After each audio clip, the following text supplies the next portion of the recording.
Hi everybody, it's Don and I hope you're having a fantastic day. Well, we have a cruise ship taking tours around Vancouver, BC, ended up running aground and had to be evacuated with, wait till you see what showed up to evacuate them. We also have a very popular destination in Juneau, Alaska, closing down for a while. That's the Mendenhall Glacier path up to Nugget Falls, etc., because of possible huge flooding they're expecting in the next few weeks.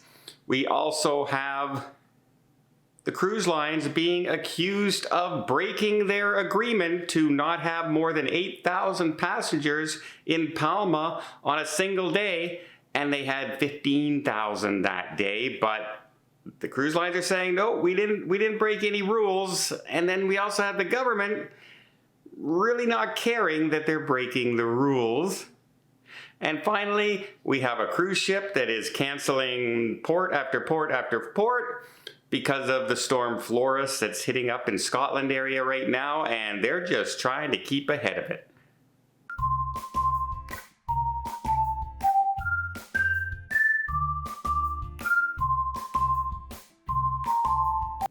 So a cruise ship called the Harbor Princess holds around 275 passengers, and it often does cruises around the Vancouver area, doing tours of the area, looking for whales, that sort of thing. Well, apparently it went off course for some reason, unknown reason, and ran aground and ended up having to be, and when I say ran aground, it was going pretty much at full speed and bam, sudden stop. Glasses, plates, everything went flying. People went flying forward, and they just hit the rocks and bam, they stopped dead. Luckily, nobody was seriously injured, but people ended up having to don their life jackets, were told to get down to the lower deck, and they were going to be escorted off the ship by the Coast Guard. And what showed up was one of the rescue boats that are out there. It's a hovercraft. It's kind of neat to see this hovercraft, and it pulled up beside them and ended up finally helping them nudge themselves after everybody was evacuated off the ship, nudged them off the rocks, and then the ship made its way back to port on its own power, sort of. You can see the hovercraft was kind of nudging along beside it, making sure it stayed on course and giving it a little extra boost. So people luckily didn't get injured, but they had a little bit of a story to tell. Like one passenger said, yeah, it was kind of cool to see the hovercraft. Well, you got to look at the bright side in every situation, everybody. So next, let's talk about what's happening with Storm Florence. It's a building storm about to batter Scotland today. And the Regal Princess has been trying to stay ahead of it, so much so that it had to cancel a couple ports, change another one. So it's canceled 2 cruise ports already, including Stowaway. It's replaced Glasgow with another port. It's just trying to stay ahead of the storm that's building in that area. People are battening down. It's saying it's going to be a big, major storm, and the cruise ships aren't taking any chances. Anything in that area, like the Regal Princess, are avoiding the area altogether.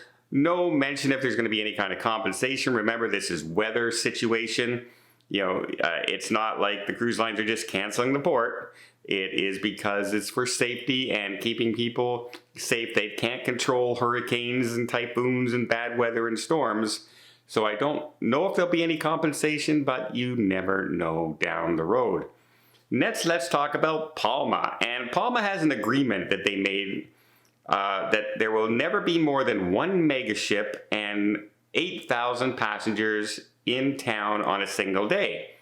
Well, on Saturday, they ended up having 15,000 passengers on 4 different ships. There was an AIDA ship, an MSC ship, and a couple other ships. Well, 2 of those ships both hold 6,000 passengers, which means just those 2 ships were 12,000 passengers, which is 4,000 over the limit that they had agreed upon. And then you add the other ships into there, and so there are 6,000 passengers over the 8,000 passenger limit, And they kind of agree that, you know, that's almost double. It's almost double the allotted agreement that they had. However, to be fair, the government says this agreement runs out at the end of 2026. And there has been no legislation or no talk about continuing that limit and renewing it or changing it. It just seems like the government is quite willing to let that agreement die and the cruise ships do what they want to do to get the tourism in. And the cruise lines are saying, yes, there was 15,000 passengers that day. However, 2 of those ships home port there. And those 2 ships combined have about 8,000 passengers, 7,000 or so passengers on those 2 ships. So if you take out those home porting, the ships visiting that day were only 2, and they only held around 6,900 passengers. So under the 8,000 passenger limit. So you can see how that loophole, we're trying to look at it like a loophole, but as I mentioned, it doesn't seem like the government really cares. Some of the protesters in the city care, and people in the city care about over-tourism, but the government is kind of looking at the dollars and saying, we kind of need the money, and so we'll have to see if anything happens of this, but as of right now, nothing. But this was a one-time thing. It just happened to happen on the schedule. The cruise lines are quick to point out that the average daily amount of people in Palma is only 4,000 people on cruise ships. That's the average everyday amount. So this might be an anomaly. It just happened as ship schedules worked out this way, and it will possibly never happen again. And finally, let's talk about Alaska. It is still peak Alaska time, and in Juneau you have the very popular Nugget Falls and Mendenhall Glacier with the visitor center up there. There's all kinds of hiking paths, etc. It is one of the most popular places in Alaska, period. And unfortunately, there's about to be what they call a glacier burst, glacial lake burst. It happens every once in a while, and it is expected to cause flooding in the area. So they are closing down the vast majority of hiking trails there, including the one they think to Nugget Falls. They're closing they're canceling tours, they're canceling the ship excursions, and this could go on for a few weeks because they don't exactly know when this will burst, and they're being precautious. They don't want people stuck on the trail and all of a sudden this big flood comes in and somebody gets into some trouble.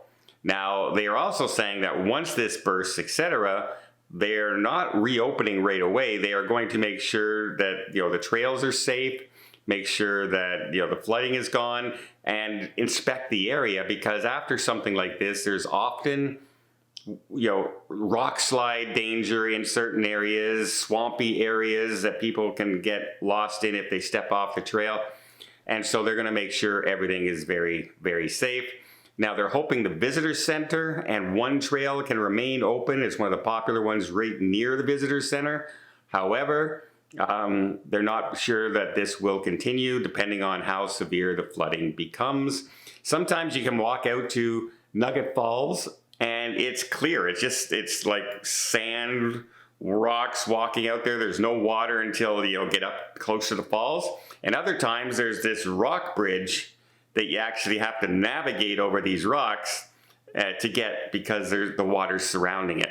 And that's without flooding. So you can only imagine what might happen to that area if this bursts and the flood happens. So, yep, there you go. I think that's a pretty safe move by them. But again, another thing in Alaska that is just interrupting travel and tourism in the area. So if you have an upcoming cruise in the next couple of weeks, you might want to choose whale watching as opposed to going up to Mendenhall Glacier. Well, I hope you appreciate this video. If you did, please give it a thumbs up. Want to see more tips, more tricks, more travel vlogs from around the world? Hit that subscribe button. Until next time, have yourself a safe and a great vacation.